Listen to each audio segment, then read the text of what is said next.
దక్షిణ భారతదేశంలోని అతి ప్రాచీనమైన దేవస్థానం మన కామారెడ్డి జిల్లాలో ఉంది. ఆ కాశీక్షేత్ర పాలకుడైన కాలభైరవుడు ఈ రామారెడ్డిలో స్వయంభుగా 600 సంవత్సరాల క్రితం వెలిశాడంట. ఆ పరమశివుని మానసపుత్రుడైన ఆ కాలభైరవుని 9 అడుగుల విగ్రహాన్ని చూస్తుంటే ఆ 2 కళ్ళు కూడా సరిపోవట్లేదు.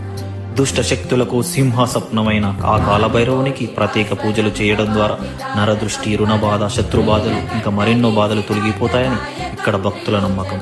ఆ కాలభైరవుని దివ్య శక్తితో భక్తులను అనుగ్రహిస్తూ యుగ యుగాలుగా తన దివ్య తేజస్సుతో ఈ క్షేత్రాన్ని ప్రకాశింపజేస్తున్నారని పూర్వీకుల గాథలు, అనేక సాక్ష్యాలు ఘనంగా తెలియజేస్తున్నాయి.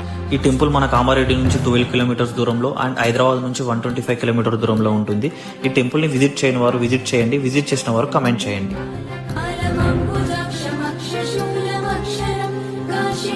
హైదరాబాద్ నుంచి వెళ్ళాలని అనుకునే వాళ్ళు లింగంపల్లి నుంచి ఎర్లీ మార్నింగ్ 5 o'clock, తిరుపతి నుంచి వెళ్ళే ఎక్స్ప్రెస్ ఒకటి రాయలసీమ ఎక్స్ప్రెస్ ఉంటుంది. దానికి వెళ్తే 3 hours మనం కామారెడ్డి రీచ్ కావచ్చు. కామారెడ్డి నుంచి రామారెడ్డి వరకు ఆటో ఇంకా బస్ ఫెసిలిటీ ఉంటుంది. చాలా బాగుంటుంది టెంపుల్. మీకు ఏ బాధ అనిపించినా ముందు కాలభైరవ స్వామి దర్శనం చేసుకొని రండి.